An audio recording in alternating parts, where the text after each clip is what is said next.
Hey, so apparently, Chakotay was not the first Native American officer in Star Trek. That distinction belongs to Ensign Walking Bear from the animated series. Yeah, I'm a human who sometimes gets things wrong, and I never actually got through TAS. I could have spent a little more time on Memory Alpha, so sorry I got that one wrong. Okay, next up is Babylon 5. How dare you ignore how Paramount screwed them over? Perhaps I should clarify why I'm making this series. You see, I'm autistic, and Star Trek is one of my hyper-focused special interests. If I were documenting historical facts for posterity like a journalist or a historian, I probably would be obligated to show some acknowledgement to whatever beef apparently exists here. But I honestly didn't know anything about it because, bro, I'm just info dumping my favorite autistic hyperfocus because my wife told me 10 years ago to stop doing it to her when she's trying to read. There is no erasure happening here, just some neurospicy shenanigans. All right, and last up is this one. Why did you dunk on my favorite iteration of Star Trek? What's next? You'll say something nice about the ones I hate? Hi.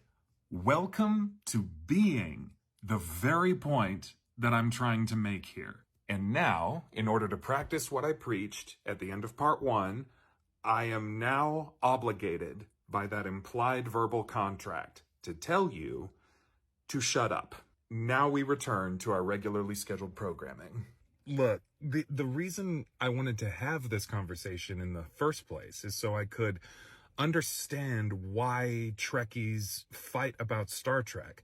And based on the entries we've talked about so far, I'm not sure I'm really starting to get it. You mean you're not seeing a pattern emerge? Should I be? All right, here it is. Star Trek is at its core an examination of how our social mindset shapes our future. For as much flack as Roddenberry got for being a dreamer, he wasn't delusional. He understood perfectly well that to achieve anything remotely close to the utopia he envisioned would require a radical paradigm shift, an extreme evolution of collective consciousness. So the question he was trying to answer wasn't, where are we actually realistically going?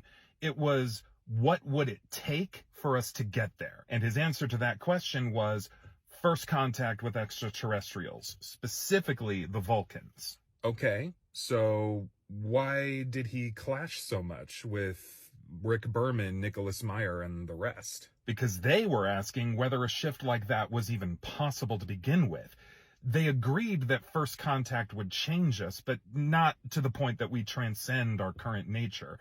Instead, they posited that we'd continue to be messy and problematic, just in different forms and for different reasons. Like, we're still racist, but just against Klingons now instead of each other. Exactly. Meyer and Berman and the like pushed Star Trek to embody that vision of the future. But the problem with that vision is that all the rest of sci-fi has been exactly like that since forever. Which certainly makes it accessible and relatable. Yeah, but there's also nothing uniquely compelling about that. So Star Trek as a whole has to balance those opposing perspectives through the tension between them in order to stay interesting. And the different iterations configure that balance differently with different tones and paces. So the one you like best is the one whose configuration most agrees with your desired social mindset. And with each additional iteration, as the franchise matures, the options get more diverse and more thematically specific. Which means people's opinions about it get more polarized. Yes, especially when it comes to augmenting or retconning established canon.